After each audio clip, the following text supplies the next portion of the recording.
Ils ont super bien travaillé la leen fa yóbbu woon def nañ ko ba mu mat kon dafay wax à double titre d'abord au titre de président du groupe parlementaire Benno Bokk Yaakaar waaye aussi motion de soutien bi nga xamante ne moom la ñëpp d'accord pour que Abdou Mbow liir ko mu liir ko.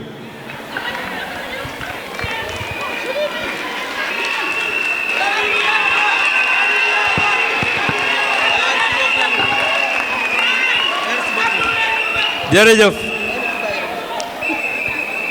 motion de soutien au président Macky Sall. tasul sunu yaakaar na xooñu kóllëre ñu boole woon te warooñu Abdou warooñu tasul sunu yaakaar na xooñu kóllëre ñu boole warooñu. Merci beaucoup. jërëjëf. Jërëjëf. Je m'en vais vous lire la motion de soutien au président Macky Sall et aux camarades harcelés. Réunis en conférence nationale ce 21 septembre 2024, les élus de l'Alliance pour la République, considérant l'exceptionnelle dimension du président de notre parti, le camarade Macky Sall, homme d'État majeur, bâtisseur et dépositaire des valeurs qui forgent notre identité, jugeant que le président Macky Sall a hissé notre pays à un niveau jamais atteint dans notre histoire nationale, et ce, dans tous les secteurs d'activité, demandant solennellement au président Macky Sall de s'impliquer activement partout où il se trouve au niveau des législatives du 17 septembre 2024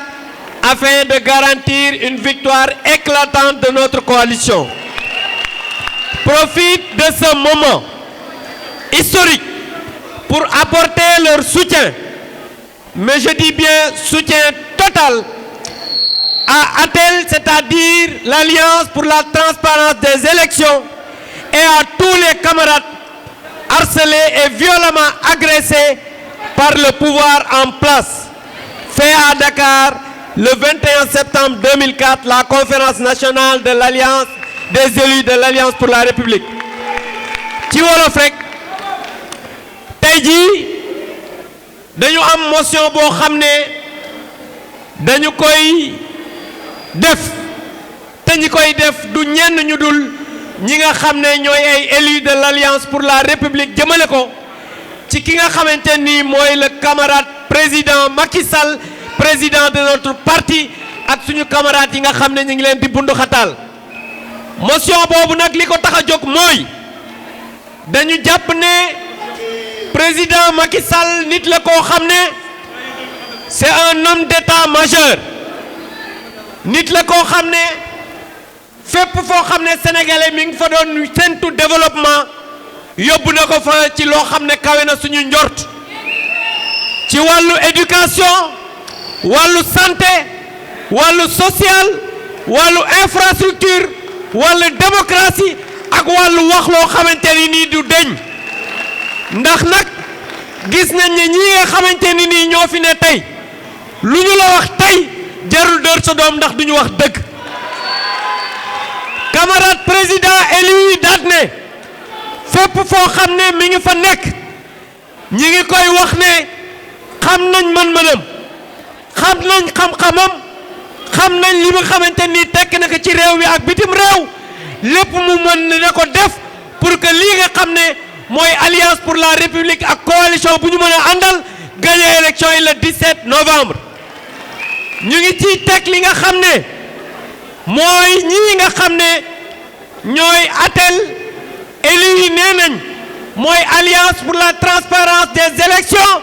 Alliance pour la République à travers ses élus. ñi ngi leen di apporter tout leur soutien ci liggéey bi nga xam ne ak combat bi ñuy mëne.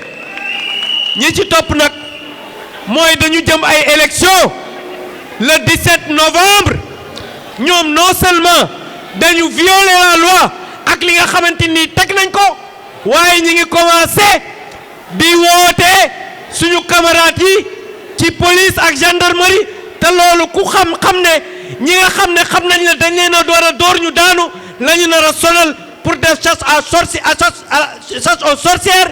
waaye loolu nag ñi ngi xamal le pouvoir en place